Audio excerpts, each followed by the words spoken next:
So on this one, notice we have a negative leading coefficient.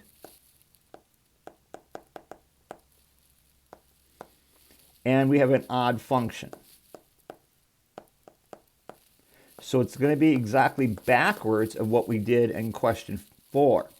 That is, as x approaches positive infinity, f of x is going to approach negative infinity. And as x approaches negative infinity, f of x is going to approach positive infinity.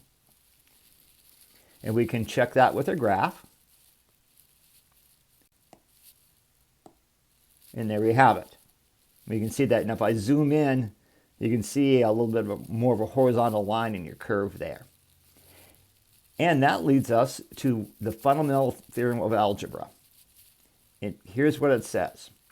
It says if you have a polynomial of degree n, that is, and it's bigger than or equal to 1, it's not a constant. That's pretty much all we're saying. Then you're going to have at most n distinct real zeros and n minus 1 turning points. Notice the key phrase, at most. Doesn't mean you have them all, but it means at most. So for example, if I have a function that says 3x to the 6th minus 10x to the 4th minus 15x squared, the 6 tells me I could have up to 6 zeros. So in other words, I could cross my x-axis up to 6 times, and I could have up to 5 turning points. Now, if you notice on this one, I've got 1, 2, 3 intercepts, and I've got 1, 2, 3 curves. So it's up to, it doesn't mean you're going to have them all, at least for now. So now let's do this on question 6. I want to state the number of real zeros, possible zeros, in turning points of f of x. My f of x got put on the wrong line there. That goes together. Okay. Then determine all the zeros by factoring. So we're going to factor this. So first off, I'm going to have at most 3 real zeros. So I'm going to get 3 answers at most.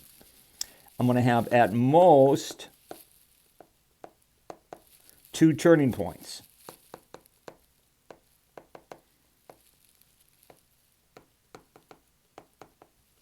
Now I'm going to solve this by factoring. Well, when you solve it by factoring, we let f of x equal 0.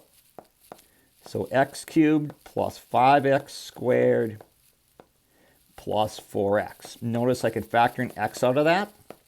So then I'll get x times x squared plus 5x plus 4. And I can factor x squared plus 5x plus 4 to be x plus 4 and x plus 1. Notice we get 3 zeros here because x could be 0, or x plus 4 could be 0, or x plus 1 could be 0.